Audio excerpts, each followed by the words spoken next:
tercer presentador del día de hoy, el doctor Juan Pablo Osorio. El doctor Juan Pablo, antiguo compañero y gran amigo, médico internista, infectólogo de la Universidad Nacional de Colombia.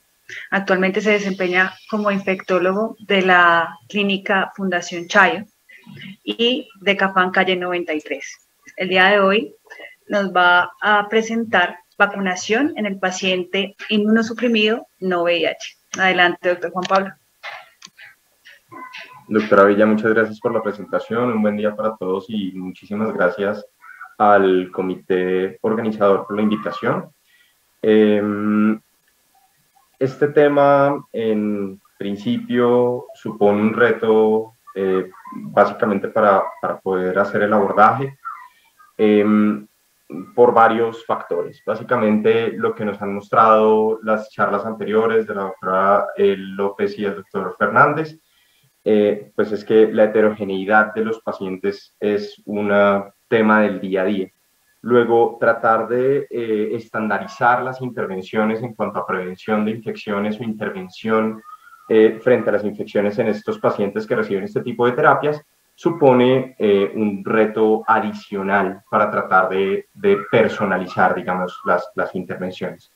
Entonces, quisiera empezar, no tengo en este momento ningún conflicto de interés para esta charla, y básicamente recordar lo que sabemos de tiempo atrás. Los factores relacionados con la infección es la interrelación entre estos tres aspectos, el microorganismo y su virulencia, el hospedero y su susceptibilidad y probablemente el ambiente en cuanto a exposiciones, digamos, masivas o inóculo o algún tipo de exposición regional o digamos, dependiendo de la epidemiología local. Teniendo en cuenta que esos tres factores son como los importantes para el desarrollo de las infecciones, hoy nos vamos, para complementar esta sesión, a enfocar en el hospedero. Digamos que esto suscita cierto debate, ¿no? Quizás todos hemos considerado que estos términos se utilizan de manera indistinta, el paciente inmunocomprometido, el paciente inmunosuprimido, el paciente inmunodeficiente.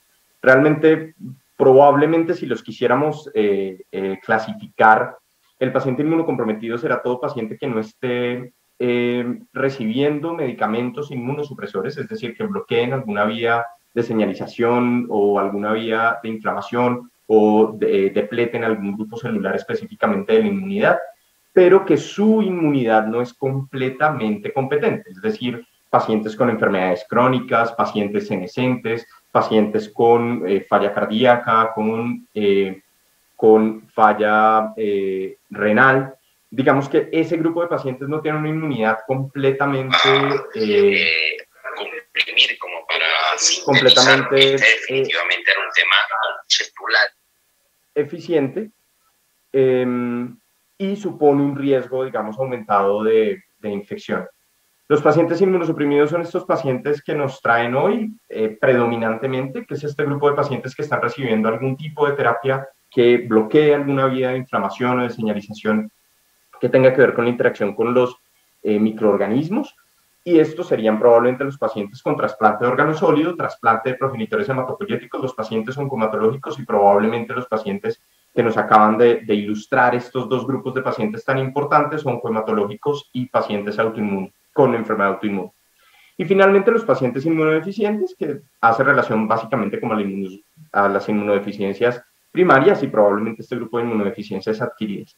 Luego, es probable que el mismo paciente tenga varios componentes, es decir, como nos señalaba la doctora López, el paciente no recibe monoterapia respecto a la terapia inmunosupresora, sino que probablemente carga el inmunocompromiso de su enfermedad de base, pero además la interacción de los medicamentos que está recibiendo, no únicamente la terapia target o la terapia biológica, sino probablemente los esteroides, probablemente la exposición a factores de riesgo asociados a infecciones asociadas a la atención en salud, lo que hace que tengamos que estimar probablemente este estado neto de inmunosupresión, y es probablemente la sumatoria de todos estos factores que tengan que ver con lo que se conoce actualmente como inmunocompetencia alterada.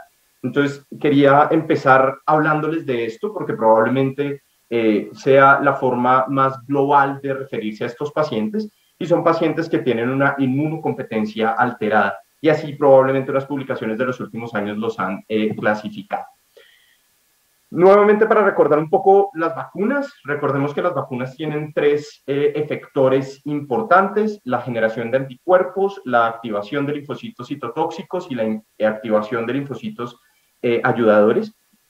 Los anticuerpos tienen como objetivo básicamente la prevención y la reducción de las infecciones por microorganismos extracelulares, básicamente porque nos permite bloquear toxinas, pero además nos permite neutralizar microorganismos, y además promueve la oxonofagocitosis de estos microorganismos principalmente encapsulados, que son tan difíciles, digamos, de fagocitar por sus características microbiológicas. Los CD8, básicamente, en lugar de prevenir la infección, lo que hacen es reducir o atacar, digamos, específicamente los microorganismos intracelulares, y esto puede ser por un efecto directo citopático o citotóxico, si se quiere, pero además la liberación de algunas citoquinas antimicrobianas que permiten que las células que están parasitadas eliminen el microorganismo intracelular. Y probablemente uno de los factores más importantes es la activación de linfocitos ayudadores TCD4, que nuevamente no previene propiamente, digamos, la infección, pero sí activa, orquesta la secreción de citoquinas en relación a la eliminación o la activación de algún grupo de células que están implicadas en cada uno de los pasos para eliminar microorganismos intracelulares, microorganismos extracelulares, y probablemente el reclutamiento de células ayudadoras o de linfocitos B. Entonces, recordando, digamos, aquí del libro de Plotkin, no solo tenemos que tener presente las características de los hospederos, sino probablemente las características de las vacunas. Es decir, es probable que si utilizamos una vacuna viva contra una vacuna inactiva, tengamos una mejor respuesta inmune. Si utilizamos proteínas, glicoconjugados, probablemente sean más, digamos que responda de una forma un poco más eficiente, sobre todo desde el punto de vista del centro germinal, que las vacunas polisacáridas. Si tienen adyuvantes que ayuden a la liberación sostenida o progresiva, es probable que la respuesta inmune se sostenga más en el tiempo. Las dosis de las vacunas también tienen mucho que ver. Probablemente una mayor dosis de antígeno suponga una mayor generación de respuesta inmune. Y el calendario vacunal, que es algo muy importante y probablemente muy discutido. Todos estuvimos en los primeros días muy atentos a las charlas de vacuna COVID y de correlatos de inmunidad. Es muy importante darle tiempo de maduración a las células. Entonces, digamos que este tiempo que pasa entre el cebado de las células y digamos, la maduración de estas células, sobre todo los linfocitos B de reserva, y la posterior amplificación de la señal con un potenciador, pues hará que la respuesta inmune sea cada vez mejor. Luego, no solo tenemos que tener en cuenta los factores del hospedero, sino también los factores de las vacunas. Y esto es muy importante nuevamente por los linfocitos B de memoria. Usualmente, digamos que la especialización de estos linfocitos se logra después de unos 4 a 6 meses, y esto permite que un booster, una dosis adicional después de este tiempo de maduración, pueda suscitar este tipo de respuesta. Y es que en una primera encuentro, digamos, del antígeno que se pone en la vacuna junto con, frente al sistema inmune, pues se va a generar un pico de anticuerpos y se van a entrenar estas células, se van a activar con una activación primaria de las células B. Pero si uno deja madurar esa célula B en los centros germinales y en los ganglios linfáticos y probablemente en el vaso, pues lo que tenemos es que después de un buen tiempo, probablemente unas 12 semanas después, si se pone una dosis adicional, se suscita una respuesta mucho más intensa, mucho más marcada de linfocitos B activados y plasmocitos, que van a generar una liberación mucho más evidente de inmunoglobulina G. Entonces, eso es más o menos como recordando 3 factores importantes: el hospedero, sus medicamentos y el estado neto de inmunosupresión, pero además el tipo de vacuna que utilicemos. Entonces, los pacientes inmunosuprimidos tendrán algunos problemas con respecto a las vacunas. Lo primero es que tienen un mayor riesgo de infección, como nos ha mostrado ya claramente la doctora López y el doctor Fernández. Es probable que el momento en el que reciben el medicamento tenga mucho que ver, y esto es claro en los pacientes con trasplante de órgano sólido y los pacientes con trasplante de progenitores hematopoyéticos cuentan una línea de tiempo en cuanto al riesgo de infecciones. Entonces es probable que la respuesta a la vacunación también cambie dependiendo del momento en el que vacunemos. Y lo otro y más importante es que el tratamiento pudiera afectar en alguna medida la respuesta a las vacunas, como ya lo han nombrado anteriormente. Sin embargo, a pesar de que tengamos una generación menor de anticuerpos, ese correlato entre el nivel de anticuerpos y la protección clínica no está completamente aclarado en estos pacientes inmunosuprimidos, sobre todo por su heterogeneidad. Entonces, a pesar de que no se suscite una respuesta de anticuerpos tan marcada, varios estudios muestran, digamos, o varias poblaciones muestran, que nuevamente son estudios pequeños que casi siempre son observacionales o los estudios pivotales para la aprobación de las vacunas. Entonces, digamos que los datos de esto realmente son escasos, pero existe una efectividad en vida real, ¿vale? La heterogeneidad de los pacientes hace que probablemente requiramos individualizar las decisiones, no solo de qué vacuna van a recibir, no solo de quién va a recibir la vacuna, sino de qué vacuna van a recibir y cuándo estaría indicada. Y nuevamente, los datos que tenemos de esto son escasos y probablemente la mayor parte de las recomendaciones sean recomendaciones de expertos. Entonces, ya nos han ilustrado un poquito de esto y es la avalancha, como lo nombró la doctora María José López, la avalancha de moléculas que bloquean cada una de estas vías de señalización, pero no solo a nivel, digamos, de receptores celulares, sino también a nivel intracelular y algunas vías de proliferación celular, lo que hace que la respuesta a las vacunas pueda variar. Esta revisión se las recomiendo, es una resume probablemente las recomendaciones de diferentes guías y fíjense cómo el paciente inmunosuprimido no VIH recoge un gran grupo de pacientes que pasa por los pacientes con trasplante, pacientes básicamente con enfermedades inflamatorias, pero también con algún tipo de inmunodeficiencias.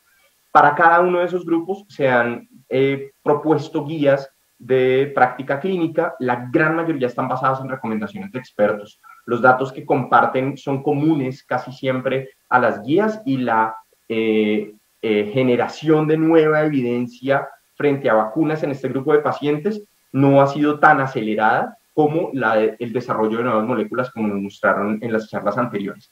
Probablemente de las guías, la primera y más importante, digamos que reúne todo este grupo de pacientes, sean las guías de IDSA, ¿cierto?, del año 2013, que también les recomiendo revisar. Tienen unas clasificaciones interesantes para saber cómo tomamos la decisión de vacunar al paciente dependiendo de su nivel de inmunosupresión.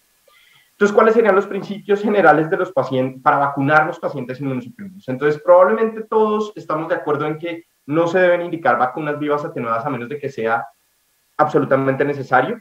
Y para eso, si el paciente lo necesita, necesitamos tener algunas condiciones particulares que hagan que el paciente no vaya a desarrollar efectos adversos o desarrollar replicación del virus que termine generando enfermedad, digamos, durante la aplicación de las vacunas, o diseminación de la enfermedad alrededor de su núcleo familiar si tienen pacientes inmunosuprimidos convivientes. Se utilizan vacunas inactivadas, desunidades, recombinantes, polisacáridas, conjugadas y de toxoides sin ningún problema. El único problema es la generación de anticuerpos, es decir, la inmunogenicidad de las vacunas se puede ver modificada por la terapia que estén recibiendo los pacientes. Hay que pensar en los contactos, como les nombraba anteriormente, y probablemente el mensaje principal de esta charla es neumococo e influenza son infecciones respiratorias que pueden ser muy graves en los pacientes inmunosuprimidos e inmunocomprometidos en general. Es decir, si usted tuviera que elegir dos vacunas para empezar su esquema de vacunación en un paciente con cualquier tipo de inmunosupresión, tendrá que pensar en estas dos, neumococo e influenza. Nuevamente, conocemos de neumococo dos vacunas disponibles, una conjugada y una polisacárida.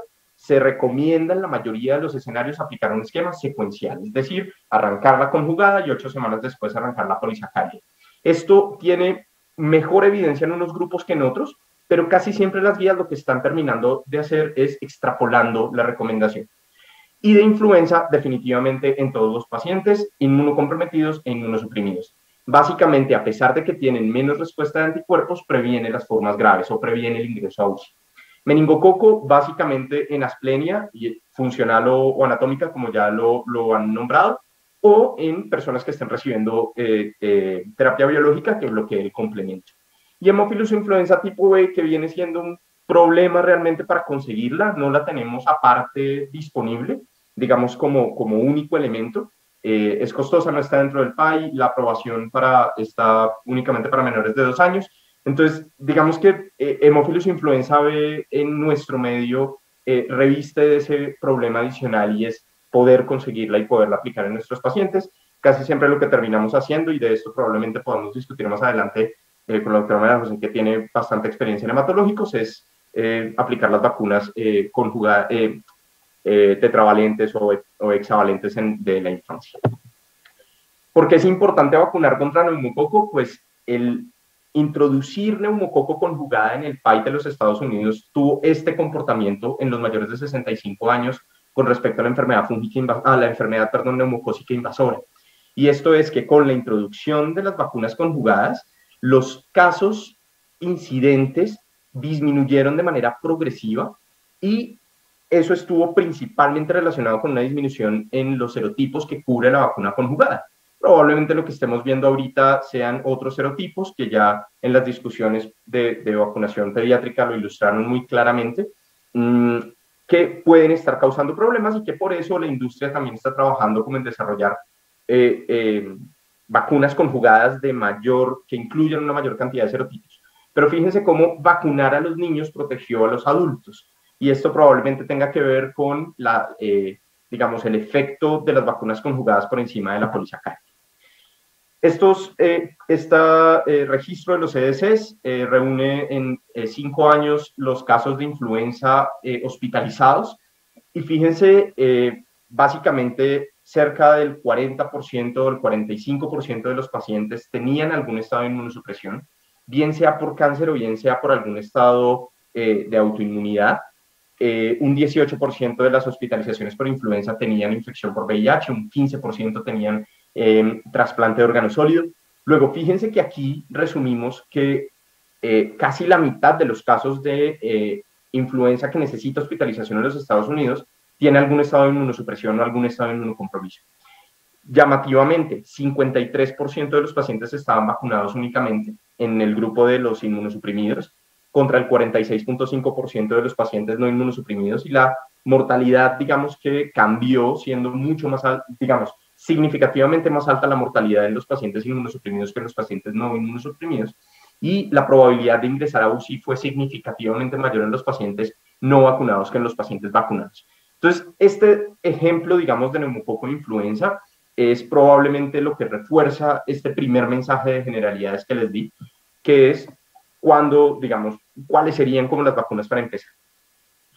En inmunocomprometidos, enfermedad cardíaca, crónica, pulmonar crónica, diabéticos, enfermedad renal, en hemodiálisis o no, enfermedad hepática y enfermedad hematológica no maligna. Estas son las 2 vacunas recomendadas.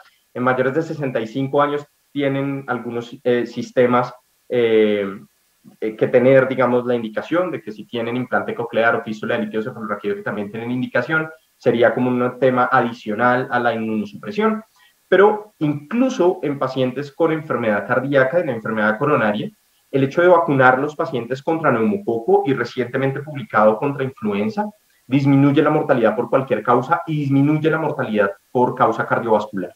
Esto tiene que ver con algunas cosas que en aras del tiempo, digamos que no vale la pena discutir, pero sí que protege no solo por evitar la enfermedad invasora, sino por modular la respuesta inflamatoria que genera el encuentro con alguno de estos microorganismos. En trasplante de órgano sólido, básicamente las vacunas que se contraindicarían, si se quiere, después del trasplante, son las vacunas vivas atenuadas, ¿listos? Sin embargo, todas el resto de vacunas inactivadas, neumococo, hemófilos influenza, DTP, hepatitis B, probablemente, digamos, virus de papiloma humano, podrían utilizarse en los pacientes con trasplante y realmente está recomendado. Entonces, fíjense que en trasplante de órgano sólido se amplía un poco más a este espectro de los inmunocomprometidos. que necesitarán, digamos, o se beneficiarán del uso de vacunas inactivadas para prevenir otro tipo de infecciones.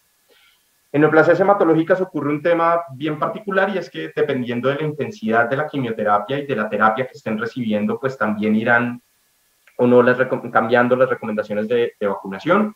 Sin embargo, probablemente, pues, influenza y neumococo, como les decía, después de quimioterapia, pues, probablemente se necesite unos 3 a 6 meses después de terminar el esquema para que sean lo más inmunogénicas posibles y probablemente la seroconversión no sea tan frecuente como en pacientes que no han recibido quimioterapia.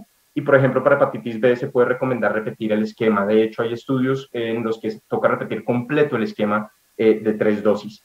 Pero principalmente estas dos, influenza y neumococo. Y evidentemente, pues, vacunación contra hepatitis B, dado el riesgo por el contacto con el hospital. En enfermedades básicamente linfoproliferativas, el marcador principal va a ser el uso de anti-CD20 y el uso de anti-CD20 va a condicionar que solo se puedan utilizar vacunas después del mes 5 o el mes 6 de la aplicación de la última dosis de rituximab principalmente, pero o aplazar eventualmente, si el paciente lo permite, la aplicación del anti-CD20 al menos unas 2 o 4 semanas después de la inmunización. En trasplante de progenitores hematopoyéticos es prácticamente un reset, es prácticamente volver a empezar el esquema de vacunación y por eso se recomiendan varias de estas vacunas que no estamos tan acostumbrados a recomendar en adultos, sino probablemente en la infancia, pero el principal mensaje en el trasplante de progenitores hematopoyéticos es que vacunar antes de los 3 meses no tiene ningún sentido, es decir, es altamente probable que perdamos la vacuna. Por emergencia, desde el punto de vista de la gravedad de las infecciones neumocócicas invasoras, la vacuna conjugada se podría aplicar, de neumococo se podría aplicar a partir del mes 3 o entre el 3 y el 6, pero a partir del mes 6, perdón, todas las vacunas inactivas, y si se considera, solo si se considera que el paciente necesita, o en el escenario de contención de brote, el paciente necesita una vacuna viva atenuada, requeriremos esperar al menos 24 meses para poder aplicarla con mucha precaución, dependiendo eventualmente si el paciente, por ejemplo, en trasplante halogénico, si tiene enfermedad de injerto contrahospedero, sigue estando contraindicada por la necesidad de inmunosupresores en la enfermedad de injerto contrahospedero que contraindica las vacunas vivas. Importante, probablemente vacunar al receptor. Esa pregunta, digamos que la han desarrollado algunos grupos y algunas publicaciones. No es tan claro en todos los escenarios, probablemente neumococo conjugada puede hacer que respondan mejor, TDP puede que respondan mejor y probablemente virus de hepatitis B. Y para los contactos, básicamente la recomendación es no utilizar vacunas vivas en los convivientes. En los pacientes en tratamiento inmunosupresor, yo creo que podemos resumir las recomendaciones en estas 6, y es evaluar el estado de inmunización y ajustar según la edad y las condiciones clínicas, lo que hemos recomendado desde el comienzo del seminario, vacunar al menos 2 semanas antes de la inmunosupresión. Sin embargo, si el paciente está recibiendo inmunosupresión para manejar su enfermedad de base, no se recomienda suspender la inmunosupresión para poderlo vacunar, es decir, es probable que dependiendo de la calidad del paciente y de la urgencia que se necesite, se pueda aplazar la vacunación o se pueda tolerar esto de que respondan un poco menos a las vacunas. Si recibe rituximab, repito, 5 o 6 meses después de la última aplicación o un mes antes de la aplicación. Zóster, 2 a 4 semanas antes de la inmunosupresión. No se recomienda dar zóster en inmunosupresión activa, pero si hay que darlo, eventualmente sería la vacuna de subunidades. Y evitar las vacunas vivas. Básicamente, si por ejemplo se puso una vacuna viva y el paciente requiere inmunosupresión, estas vacunas vivas, algunas de ellas tienen una fase virémica. Esa fase virémica puede ser variable entre 2 y 3 semanas. Entonces, eventualmente las recomendaciones, si ha recibido alguna de las vacunas vivas, se esperan 2 a 3 semanas y el paciente espera para empezar la inmunosupresión. Fíjense que es tan heterogéneo las intervenciones, digamos, en pacientes reumatológicos, que asimismo es el efecto evaluado de los DMARDs o de las terapias biológicas sobre cada una de las vacunas. Entonces, fíjense que esta tabla resume un poquito la evidencia a 2020 de cuál es el efecto de cada una de estas intervenciones farmacológicas sobre cada una de estas vacunas, y a pesar de que hay varias que disminuyen, hay otras que pudieran no tener efecto o no saber realmente qué suceda con esas vacunas frente a esas moléculas. Entonces, en conclusión, básicamente la ventaja de vacunar al paciente inmunocomprometido es que previene las enfermedades que son de alta mortalidad y con alta tasa de complicaciones, disminuye la incidencia de infecciones bacterianas como lo vimos, y probablemente hacer que la gente se infecte menos hace que usemos menos antibióticos y probablemente tenga algún impacto sobre la resistencia. La inmunidad de rebaño protege y probablemente, digamos, que hacer parte de los programas de vacunación muy bien estructurados a este grupo de pacientes, pues va a tener beneficios. Desventajas, básicamente, que las vacunas pudieran ser menos efectivas, que toca evitar las vacunas vivas atenuadas y que probablemente no tenemos tantos datos. Así que, en conclusión, necesitamos estimar el estado de inmunosupresión del paciente, siempre considerar la valoración en cada consulta por especialidad, es decir, esto no es territorio de infectólogos únicamente, esto tiene que trascender a los internistas, a los cardiólogos, a los nefrólogos, digamos, a todas las personas que tengan una intervención clínica en el paciente. Tenemos que pensar en vacunación. Siempre considerar vacunar antes de empezar la inmunosupresión o antes de trasplantar al paciente, por eso es tan importante que las otras especialidades lo tengan presente. Se podría eventualmente aplazar la inmunosupresión si el paciente da para eso, siempre y cuando, digamos, sea seguro. Y considerar eventualmente en algunos escenarios, sobre todo en inmunosupresiones muy profundas, vacunar a los cuidadores o vacunar a los convivientes. Debemos evitar utilizar vacunas si podemos terminar la inmunosupresión, empezar las vacunas más bien después, y los correlatos con las serologías realmente es que aún no están completamente estandarizados. Lo estamos viviendo en COVID, lo estamos viviendo en otros escenarios. En estos pacientes tan heterogéneos aún no tenemos claridad sobre estos correlatos. Así que todo depende básicamente como del balance, del análisis, de la individualización de la decisión.